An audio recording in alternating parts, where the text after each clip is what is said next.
ഫ്രണ്ട്ഷിപ്പിനും അപ്പുറത്തേക്കൊരു അവസ്ഥ. ഓക്കെ. അത് ഞങ്ങൾ ഫസ്റ്റ് ഒരു ഇന്റർവ്യൂ വരുമ്പോ ഞാനത് അങ്ങനെ തന്നെയാണ് പറഞ്ഞിരുന്നത്. ഫ്രണ്ട്ഷിപ്പിനും അപ്പുറം ഒരു റിലേഷൻ എന്ന് പറഞ്ഞിരുന്നു. അതിനെ പക്ഷെ ഒരുപാട് പേര് അതിന് വേറെ ഏതോ രീതിയിൽ, അത് ജിഷൻ ചാൻ സിംഗിൾ ആയിട്ട് കൊടുത്തൊരു ഇന്റർവ്യൂവിലും അവര് ചോദിക്കുന്ന ഇപ്പോ ന്യൂജൻ ആയിട്ടുള്ള കുറെ എന്താ പറയാ ഷോർട്ട് ഫോംസ് ഉണ്ടല്ലോ, അത് ചോദിച്ചു.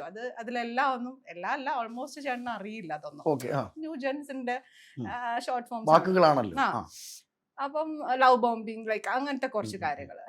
അപ്പം ഞാനും അറ്റ് ദ സെയിം ടൈം ഞാനും സിംഗിൾ ആയിട്ട് കൊടുത്ത ഒരു ഇന്റർവ്യൂവിൽ എന്നോട് ചോദിച്ചിരുന്നത് എന്താണ് അന്ന് അറ്റ് പ്രസന്റ് ആക്ച്വലി ഞങ്ങൾ എന്താണെന്ന് ഞങ്ങൾക്ക് തന്നെ അറിയില്ല. എന്നുവെച്ചാൽ ഒരു ഫ്രണ്ട്ഷിപ്പാണ്, ഫ്രണ്ട്ഷിപ്പിനും അപ്പുറത്തേക്ക് അത് പോയിട്ടില്ല. എന്നാൽ ഫ്രണ്ട്ഷിപ്പിനും അപ്പുറത്തേക്ക് എന്തോ ഉണ്ട് അതിന്. കാരണം എന്താ കാര്യം എന്ന് വെച്ച് കഴിഞ്ഞാൽ ആള് ഭയങ്കര ഡൗൺ സ്റ്റേജിലാണ് ഞാൻ പരിചയപ്പെടുന്നത്. അപ്പൊ ഞാൻ പറയുന്നത് ആൾക്ക് ഉൾക്കൊള്ളാൻ കഴിയുന്നുണ്ട്, ഞാൻ പറയുന്ന അനുസരിച്ച് ആ ഒരു വ്യക്തി മാറുന്നുണ്ട്. അപ്പോൾ എനിക്ക് അവിടെ ഒരു പ്രിഫറൻസ് ഉണ്ട്.